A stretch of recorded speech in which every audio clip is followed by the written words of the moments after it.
से मिली है। जब पैगंबर इस्लाम शब मेराज पहुँचे हैं तो परवरदिगार आलम ने कहा कि वसलमन अरसलना मिन क़ब्लिका मिन रुसुलिना, क्या है मेरे हबीब आप इनसे सवाल करिए कि आखिर इनको नबूवतें और रिसालतें क्यों दी गई हैं।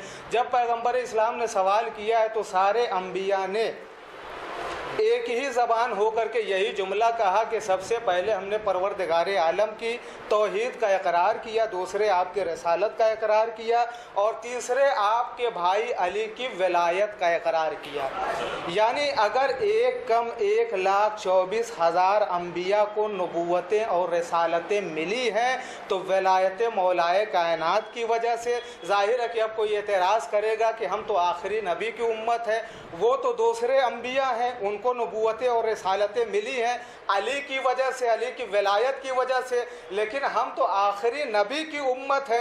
तो बस उनके लिए यही जुमला काफ़ी होगा कि 1,24,000 अंबिया को नबूवतें और रिसालतें मिली हैं अली की वजह से और आखिरी की बची है अली की वजह से। भाई इन लम तफ़अल फमा बल्लग़्ता रिसालता, अगर मेरे हबीब आपने इसको नहीं पहुँचाया तो गोया रिसालत को पहुँचाया ही नहीं है।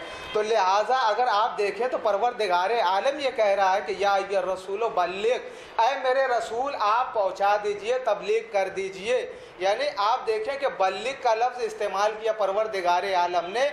अबलिग का भी वही माना है, बल्लिग का भी वही माना है। अबलिग जो है वो बाबे फ़ाल से है, बल्लिग बाबे तफ़ईल से, ये अरबी ग्रामर है। लेकिन दोनों में एक छोटा सा फ़र्क ये है कि अबलिग का मतलब ये है कि सिर्फ़ एक मरतबा तबलीग करनी है, एक मरतबा इस पैगाम को पहुँचाना है। तो परवरदिगार आलम ने लफ्ज़ अबलिग का इस्तेमाल ना करके लफ्ज़ बल्लिग का इस्तेमाल किया है कि विलायत मौलाए कायनात को सिर्फ एक दफ़ा नहीं पहुँचाना है बल्कि बार बार पहुँचाना है, बार बार विलायत मौलाए कायनात को पहुँचाना है। और इसी लफ्ज़ बल्लिग से ये भी साबित हो गया है कि अगर तबलीग है वाक़ईन तो मौलाए कायनात की विलायत से हट कर नहीं हो सकती है, बल्कि विलायत मौलाए कायनात के साथ ही तबलीग हो सकती है। तो आइए इसी के साथ हम नाज़िम को दावत देते हैं मौलाना जवाद हैदर साहब से कि वो आएँ और अपनी निज़ामत के फ़राइज़ जो है वो अंजाम दें।